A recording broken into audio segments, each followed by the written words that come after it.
Welcome to RP7 TV. Booth స్థాయి కార్యకర్తలతో సమావేశం రాజన్న సిరిసిల్ల జిల్లా ముస్తాబాద్ మండలంలోని దత్త సాయి గార్డెన్లో పార్లమెంట్ ఎన్నికల సందర్భంగా బీఆర్ఎస్ పార్టీ మండల అధ్యక్షుడు భూంపల్లి సురేందర్ రావు అధ్యక్షతన పార్లమెంట్ బూత్ స్థాయి కార్యకర్తల విస్తృత స్థాయి సమావేశానికి సిరిసిల్ల నియోజకవర్గ ఎమ్మెల్యే కల్వకుంట్ల తారక రామారావు హాజరై భారత రాష్ట్రపతి కరీంనగర్ పార్లమెంట్ అభ్యర్థిగా బోయినపల్లి వినోద్ కుమార్ను బలపరిచి కారు గుర్తుపై ఓటు వేసి భారీ మెజార్టీతో గెలిపించాలని కార్యకర్తలకు, అభిమానులకు, ప్రజలకు కేటీఆర్ దిశానిర్దేశం చేశారు. ఈ సందర్భంగా వారు మాట్లాడుతూ గడిచిన 10 సంవత్సరాల కాలంలో ప్రధాని నరేంద్ర మోడీ తెలంగాణ రాష్ట్రానికి చేసింది ఏమీ లేదని, పార్లమెంట్ అభ్యర్థిగా బండి సంజయ్ గడిచిన 5 సంవత్సరాలలో కరీంనగర్ పార్లమెంట్ నియోజకవర్గంలో ఏమీ అభివృద్ధి చేశామని, మళ్ళీ ఓటు అడిగే హక్కు నీకు లేదని మండిపడ్డారు.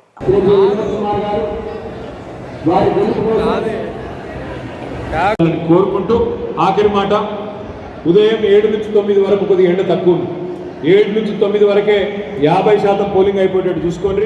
మళ్ళా ఏమన్నా మిగిలిపోతే సాయంత్రం 4 నుంచి 6 లోపల కంప్లీట్ చేసుకోండి. బడదెబ్బ తాకకుండా, ఎండ దెబ్బ తినకుండా, ఆగమాగం కాకుండా పొద్దున్న 7 నుంచి 9 లోపలనే 50%, మిగిలిన వాళ్ళు సాయంత్రం 4 నుంచి 6 వరకు పోలింగ్ కంప్లీట్ చేసుకోండి అని చెప్పి కోరుతూ, మీ అందరికీ పేరు పేరున పెద్ద ఎత్తున వచ్చినందుకు ధన్యవాదాలు, నమస్కారం. అందరికీ కూడా భోజనాలు ఉన్నాయి, దయచేసి భోజనం చేసే పోవాలని కోరుతూ పంచాయతీ మొదటికి వెళ్ళున్నాని ఒకరు, నేను మధ్యలో వచ్చినా బాగా పనిచేసినాను ఇంకొకరు, నేను త్యాగాలు చేసినాను ఒకరు, అన్నాను మర్చిపోయిన వారు ఇంకొకరు. ఉంటాయి బాధలు. 10 ఏళ్ళు ప్రభుత్వంలో నాకేం పదవి లేదని ఇంకొకరు. రకరకాల బాధలు పంచాయతీ ఉంటాయి. నేను కాదన్నది అందరినీ సాటిస్ఫై చేసుడు దేవుడు తరపున కాదు. నేను మనిషిని, నేను కూడా ఏమైనా తప్పులు చేస్తే, నేను కూడా ఏమైనా తెలుసో తెలియకుండా పొరపాటు చేస్తే దయచేసి మనసులో పెట్టుకోకండి. ఆ కోపం వినోదాల మీద తీయకండి. మళ్ళీ తీసేది నా మీద దిగులు కనిపోదు. కాబట్టి దయచేసి నేను మిమ్మల్ని కోరేది, ఈ ఎలక్షన్లో 13వ తారీఖు నాడు మనందరం కూడా కలిసికట్టుగా పోతే మరి భారతీయ జనతా పార్టీ అభ్యర్థి కూడా సునాయాసంగా కొట్టే అవకాశం ఉంది. భారతీయ జనతా పార్టీ అభ్యర్థి గురించి కూడా మనం ఒక నిమిషం గ్రామాలలో గట్టిగా చెప్పవలసిన అవసరం ఉంది.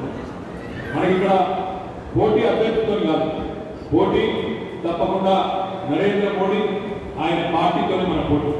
మరి 10 ఏళ్ళైంది నరేంద్ర మోడీ గారు భారతదేశానికి ప్రధానమంత్రి. ఈ 10 ఏళ్లలో మోడీ గారు తెలంగాణకు కానీ భారతదేశానికి కానీ చేసింది ఏంటి, ఆయన అసలు సాధించింది ఏంటి కనీసం చెప్పుకునే పరిస్థితిలో ఉండేది.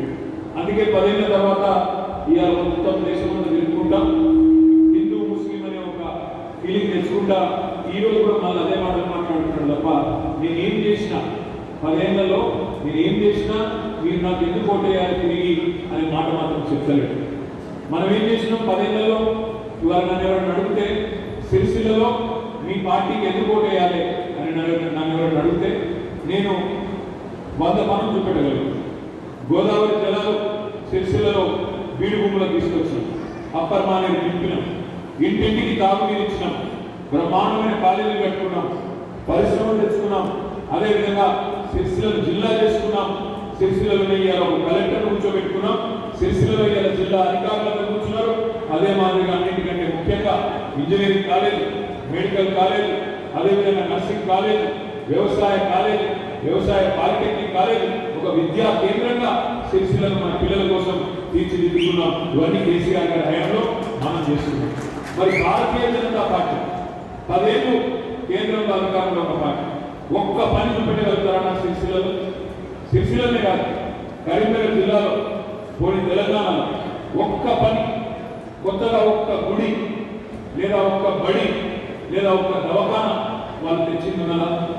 ఎందుకు ఓటేయాలి ఎందుకంటే బండి సంజయ్ గారు కానీ బీజేపీ అభ్యర్థి కానీ ఒకటే మాట చెప్తారు, మేము రామ మందిరం కట్టినాం కాబట్టి మాకు ఓటేయాలి, రామ మందిరం కట్టినాం మాకు ఓటు లేదు. మందిరం కట్టడం, గుడి కట్టడమే ఓటేసిన కారణం అయితే మరి కేసీఆర్ గారు కట్టలేదు గుడి. 4 ఏళ్ల కిందనే బ్రహ్మాండమైన యాదగిరిగుట్ట లక్ష్మీ నరసింహస్వామి గుడి కట్టింది కేసీఆర్ కాదా? ప్రాచీన శిల్పకళా సంపదతో, నవీన కళాకారులతో, మంచి నైపుణ్యంతో 1000 ఏళ్ళు నిలబడేటట్టు అద్భుతమైన గుడి కట్టింది కేసీఆర్ కాదా? ఇలా అంత మంచి గుడి మాత్రమే కాదు, కేసీఆర్ గారు ఆధునిక దేవాలయాలు, ఆధునిక గుళ్ళు కూడా కట్టింది. అంటే ఏంటి ఆధునిక దేవాలయాలు అంటే? ప్రాజెక్టు నీళ్లు తెలియని సిరిసిల్లకు గోదావరి నీళ్లను తీసుకొచ్చి మన సిరిసిల్ల పట్టణం పక్కనే ఒక సముద్రాన్ని రాజరాజేశ్వర సాగర్ తెచ్చింది కేసీఆర్ కాదా? బ్రహ్మాండమైన కాళేశ్వరం లాంటి ప్రాజెక్టు కట్టి ఆ ప్రాజెక్టులో భాగంగా కట్టిన ప్రతి రిజర్వాయర్కు దేవుని పేరు పెట్టింది కేసీఆర్ కాదా? ఒక కొండపోచమ్మ సాగర్, ఒక మల్లన్న సాగర్, ఒక రంగనాయక సాగర్, ఒక రాజరాజేశ్వర సాగర్ బ్యారేజీలు పెడితే ఒక లక్ష్మీ బ్యారేజ్, ఒక పార్వతీ బ్యారేజ్, ఒక సరస్వతి బ్యారేజ్ మనుషుల పేర్లు కాకుండా దేవుళ్ళ పేర్లు పెట్టి దేవుళ్ళను గౌరవించింది కేసీఆర్ కాదా? ఆధునిక దేవాలయాలు కట్టింది కేసీఆర్ కాదా?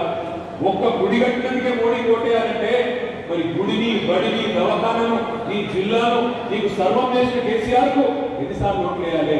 దయచేసి ఆలోచించండి.